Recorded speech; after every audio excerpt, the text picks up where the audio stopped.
பூஜ்யாய Sri ராகவேந்திராய சத்யதர்ம ரதாயச பஜதாம் கல்பவருட்சாய நமதாம் காமதேனவே. Sri Raghavendra YouTube channel நேயர்களுக்கு doctor Saidai ராஜாவின் அன்பான வணக்கங்கள்.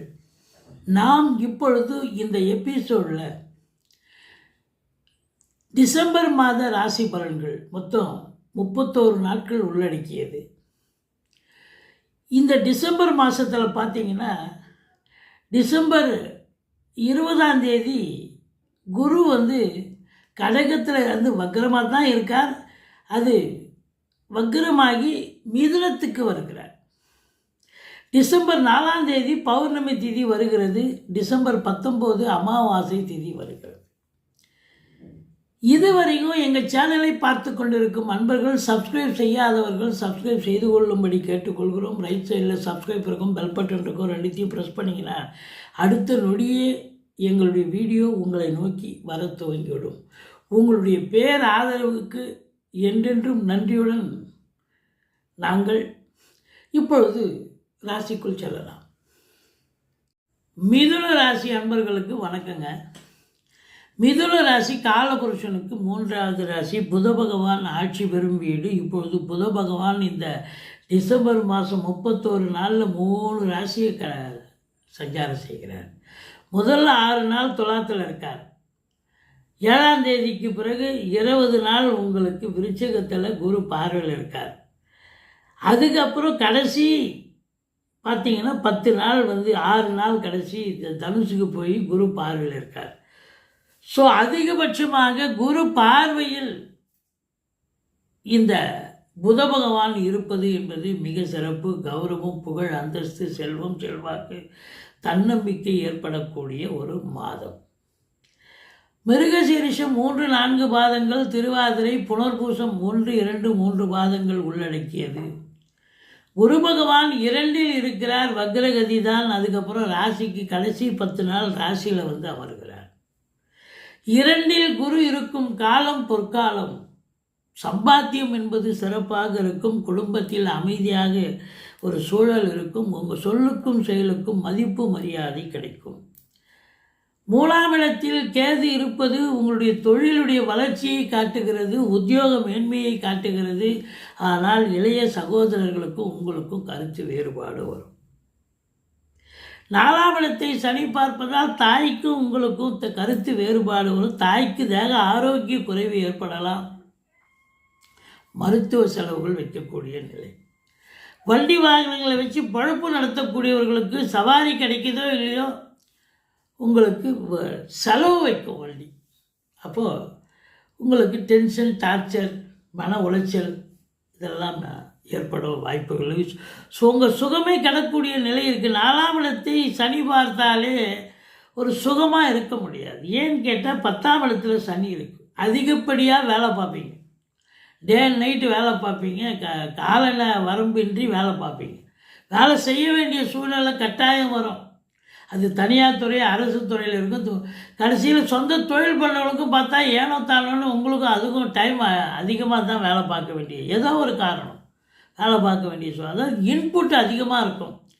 10ல் சனி இருந்தாலே உழைப்பு என்பது அதிகமாக இருக்க வேண்டிய அவசியமாகிறது. மேலே மணிக்கெல்லாம் இருக்க முடியாது. அப்போது இன்புட் இருக்குன்னு சொன்னால் அவுட்புட் கண்டிப்பாக கிடைக்கிது. அப்போ 11ஆம் இடம் சிறப்பாகிறது.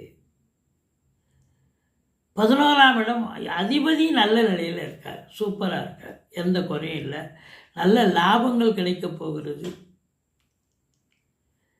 படிக்கிற பிள்ளைங்க கொஞ்சம் எச்சரிக்கையாக படிக்கணும். மற்றபடி ஒன்றும் குறை இல்லை. 5க்குடைய சுக்கிரன் 6ஆம் இடம் குரு பார்வை கடைசியில் 7ஆம் இடத்துக்கு போகிறார். கடைசி 11 நாள் குலதெய்வத்துடைய பிளஸ்ஸிங் தேவைப்படுகிறது. குலதெய்வ வழிபாடு பண்ணிக்கோங்க. பிள்ளைகளுக்கு இடர்பாடுகள் வரலாம். குரு பார்வை இருந்த போதிலும் இடர்பாடுகள் விலகக்கூடிய நிலை இருக்கும். எதிரிகள் ஓடி ஒளிவார்கள். கடன் சுமை படிப்படியாக குறையும். கோர்ட்டில் கேஸ் எதாக இருந்தால் சாதகமாக தீர்ப்பு வரும். சொந்த தொழில் செய்யக்கூடிய அன்பர்களுக்கு நம்பிக்கைக்கு பாத்திரமான பணியாளர்கள் கிடைப்பார்கள். குரு ஆரம்பத்தில் முதல் 20 நாள் 2ஆம் இடம், கடைசி 10 நாள் ராசியில் வர்றதால இந்த மிதுன ராசியில் பிறந்தவர்களுக்கு வருமானம் சிறப்பாக இருக்கும். திருமண வயதில் இருக்கும் ஆண் பெண் இருபாலருக்கும் திருமணம் கைகூடி வரும், நண்பர்களால் ஆதாயம், கூட்டு தொழில் சிறந்து விளங்கும் அப்படின்னு சொல்லணும். 11 செவ்வாய் உங்களுக்கு 25 நாள் தனுசில் அதிகபட்சமாக இருக்கிறார். அப்போது ஒரு கேந்திரத்தில் செவ்வாய் போய் அமர்ந்திருக்கிறது, அது கடைசி 10 நாள் குரு பார்வையில் இருக்கிறார் அப்படின்னு பார்த்தீங்கன்னா சூப்பர். செவ்வாய் காரகத்துவம் உடைய நிலபுலன்கள் விற்பது, வாங்குவது, வீடு கட்டுவது, ஃப்ளாட் வாங்குவது, ஃப்ளாட் கட்டுவது போன்ற தொழிலில் ஈடுபாடு செய்பவர்களுக்கு ரொம்ப அற்புதமான ஒரு காலகட்டம்னு சொல்லலாம். இந்த ராசி அன்பர்களுக்கு நல்ல சம்பாத்தியம் என்பது சிறப்பாக இருக்கும். 7க்கும் 10க்கும் ஆதிபத்தியம் பெற்றவன் 2ஆம் இடத்தில் இருக்கிறார். அதுக்கப்புறம் ராசியில் வந்து அமர்கிறார். வாழ்க்கை துணை அல்லது மனைவியால் யோக பாக்கியங்கள், நண்பர்களால் ஆதாயம், கூட்டு தொழில் செய்பவர்களுக்கு கூட்டாளிகளால் நன்மைகள் ஏற்படும். பழைய கூட்டாளி ஒருத்தரை நண்பர் ஒருத்தரை நீங்கள் ரொம்ப நாள் கழித்து பார்க்க போகிறீங்க. அந்த சந்திப்பால் உங்களுக்கு நல்லது நடக்கும். விஐபிகளுடைய தொடர்புகள் ஏற்படக்கூடிய ஒரு நிலை இருக்கிறது. வெளிநாடு யாரெல்லாம் போகணும்னு நினைக்கிறீங்களோ தாராளமாக போகலாம். சூரியன் 3க்கு ஆதிபத்தியம் பெற்றவர் 6ஆம் இடம் 7ஆம் இடத்தில் சஞ்சாரம் செய்கிறார். மற்றபடி ராகுவை குரு பார்க்கிறார். ராகு 9ல் இருக்கிறார். தந்தையால் ஆரம்பத்தில் பிரச்சனைகள் இருந்தாலும் இறுதியில் தந்தையால் உங்களுக்கு யோக பாக்கியங்கள் கிடைக்கப் போகிறது. வரா கடன்கள் வசூலாக போகிறது. இன்சூரன்ஸ் பணம் கிளைம் ஆகி கைக்கு வரக்கூடிய நேரம். வாரிசு இல்லாதவர்கள் உங்களை வாரிசாக தேர்ந்தெடுத்து அவங்களுடைய சொத்து பற்றி நகை நட்டு லிக்விட் கேஷ் உங்கள் பேருக்கு மாற்றி எழுதக்கூடிய காலகட்டமாக இது அமையப்போகிறது அப்படின்னு சொல்லலாம். அதாவது 10ஆம் இடத்தில் சனி இருப்பதால் அதிகப்படியான உழைப்பு. அவரே 3ஆம் பார்வையாக 12ஆம் இடத்தை பார்க்கறதால வேலைக்கு உண்ண முடியாது, உறங்க முடியாது, டென்ஷன், பரபரப்பு, மந்திச்சு விட்ட நிலை. தேக ஆரோக்கியத்தில் கூட பிரச்சனைகள் வரலாம். செலவினங்கள் சுப செலவும் இருக்க போகிறது, அசுப செலவும் இருக்க போகிறது. மற்றபடி உங்களை பொறுத்தவரையிலையும் பத்திரிகை துறை, எழுத்துத்துறை, மீடியா துறை, சினிமா இண்டஸ்ட்ரி, தொலைக்காட்சி இண்டஸ்ட்ரி, நிதித்துறை, நீதித்துறை, அறநிலையத்துறை, ரிஷிகள், முனிகள், குருமார்கள் இவங்க எல்லாரும் இந்த மாதம் சிறப்பான ஒரு மாதம். ரொம்ப சந்தோஷமாக வேலை பார்க்க போகிறீங்க, நிம்மதியாக இருக்க போகிறீங்க. சூரியன் குரு பார்வையில் இருக்கார். நீங்கள் எடுக்கிற முயற்சி பெரிய வெற்றி பெறும். அது தொழில் ரீதியாக இருக்கலாம். மற்றபடி நண்பர்கள் மூலமாக நல்லது நடக்கக்கூடிய ஒரு அமைப்பு. 7ஆம் இடத்தை குரு பார்க்குறார். 7ல் பாருங்கள் 4 கிரகங்கள் போய் அமர்கிறது. சுக்கிரன், சூரியன், புதன், முக்கூட்டு கிரகங்கள். அதையும் தாண்டி செவ்வாய் வந்து உட்கார்றார். கோயில் குளங்களுக்கு போயிட்டு வருவீங்க, தீர்த்த யாத்திரைகள் மேற்கொள்வீர்கள். மற்றபடி இந்த மிதுன ராசிக்கு பண வரவு சிறப்பாக இருக்கும். தொழில் பிரம்மாண்டம், தொழிலில் வளர்ச்சி, உத்தியோக மேன்மை, பதவி உயர்வு, ஊதிய உயர்வு இதெல்லாம் சிறப்பாக இருக்கும். சந்தோஷம் குடிகொள்ளக்கூடிய ஒரு அமைப்பு. நோ டென்ஷன், ஆனால் சந்தோஷமாக தான் இருக்க போகிறீங்க அப்படின்னு சொல்லலாம். ஆனால் அதிகப்படியான உழைப்பு.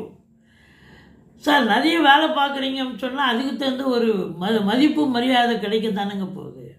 இன்புட்டு இப்போ சொந்த தொழில் பண்ணுறீங்க, அதிகப்படியான உழைப்புன்னு சொன்னால் உங்களுக்கு அதிகப்படியான வருமானம். இல்லை உத்தியோகத்தில் வேலை பார்க்குறீங்க, மேலிடத்தில் செல்வாக்கினை பெறக்கூடிய ஒரு காலகட்டம். மற்றபடி இந்த குரு பகவான் உங்களுக்கு குரு பார்வையால் நல்லது நடக்கக்கூடிய ஒரு அமைப்பு. பொருளாதார மேன்மை இருக்க போகிறது. 22, 23, 24 டிசம்பர் இந்த 3 நாளும் சந்திராசிரமமாக இருக்கிறதால கொஞ்சம் எச்சரிக்கையோடு இருங்க. மற்றபடி ஒன்றும் குறை இல்லை. ராகுவுக்கு ஓம் அமிர்த ராகுவே போட்டின்னு 1008 சொல்லுங்கள். துர்க்கியை வழிபாடு பண்ணுங்கள். மற்றபடி பட்டீஸ்வரம் துர்க்கியை வழிபாடு பண்ணிக்கிங்க. சுக்கிரன் அப்படின்னு பார்க்கும் பொழுது உங்களுக்கு 5 குடையவன் 6ஆம் இடம் 7ஆம் இடம் போய் நல்ல நிலையில் இருக்கிறதால குலதெய்வ வழிபாடு மிக மிக உகந்தது. மற்றபடி குறை ஒன்றும் இல்லை. எங்களுடைய வீடியோ பிடிச்சிருந்தால் லைக் பண்ணுங்கள், ஷேர் பண்ணுங்கள், சப்ஸ்கிரைப் பண்ணுங்கள். மறக்காமல் சப்ஸ்கிரைப் பண்ணுங்கள். நன்றி. வாழ்க வளமுடன்.